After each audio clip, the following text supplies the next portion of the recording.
Coucou la famille, alors aujourd'hui on va parler du top 5 des choses que j'ai commencé à faire depuis que je suis arrivée en Allemagne ou alors en Europe et que je ne faisais pas au pays. Numéro un, faire des recherches. Faire des recherches sur Google, ce sont des choses que je faisais très rarement. Vraiment au pays, mon téléphone ne servait qu'à surfer sur les réseaux sociaux, Facebook, WhatsApp, TikTok, aller lire les commentaires, aller commenter et tout. Donc mon téléphone me servait uniquement qu'à ça. Et puis j'accordais moins d'importance au fait de taper, faire des recherches dans le cadre de mes études ou alors je ne sais pas trop quoi. Mais ici en Europe, c'est tout à fait différent parce que si tu fais des études ou alors si tu fais une formation, tu seras toujours appelé à aller faire des recherches sur Google ou alors sur d'autres plateformes, je sais pas, sur d'autres plateformes ou alors sur ChatGPT, je sais pas trop quoi. Chacun trouve son compte, mais je ne le faisais pas trop au pays. Numéro 2, envoyer des mails. Envoyer des mails, ce sont des choses que je ne faisais quasi pas au pays avant que je ne commence à faire ma procédure pour venir en Allemagne parce qu'il fallait que je sois en contact permanent avec mon Arbeitgeber. Donc c'est quand j'ai commencé la procédure d'Allemagne que j'ai commencé à écrire des emails à mon potentiel patron. Donc je communiquais avec lui par email et puis il fallait que j'apprenne comment ça se passe en allemand et tout. Et puis ici en Allemagne, vous êtes appelé à lui faire tout le temps. Envoyer des emails au patron quand vous êtes malade, envoyer des emails à vos professeurs et tout. Numéro 3, acheter en ligne.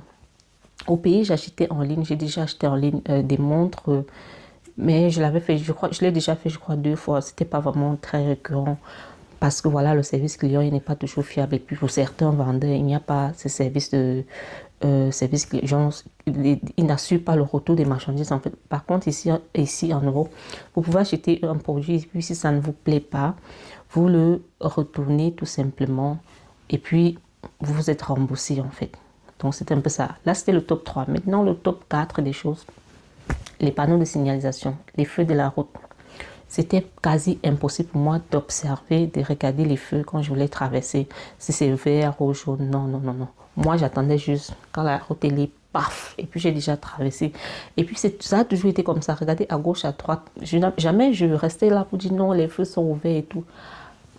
Je le faisais quand j'étais à la poste centrale de Yaoundé. C'était le seul moment. Le reste là, je m'en foutais. Car ici, tu tentes de faire ça et puis que tu te fais percuter par une voiture Selbeschule. Selbeschule, tu dois respecter les feux, les panneaux de circulation. En top 5, là c'était le top 4 je crois bien. En top 5, on a lire les messages et ne pas répondre.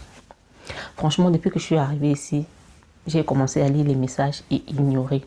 Pourquoi? Parce que des fois, je reçois des messages, je me dis, voilà, je vais répondre après quand je serai libre, quand j'aurai du temps. Mais je suis engloutie par le travail que je ne trouve pas le temps. Ou alors, des fois, quand j'arrive à la maison, je suis complètement fatiguée. Il faut que je prépare, il faut que je me cherche de quoi manger, il faut que je me repose. Et puis, et puis j'oublie en fait. Ou alors, je reçois des messages qui pourraient peut-être me perturber ou alors me donner du stress ou alors m'enlever ma paix.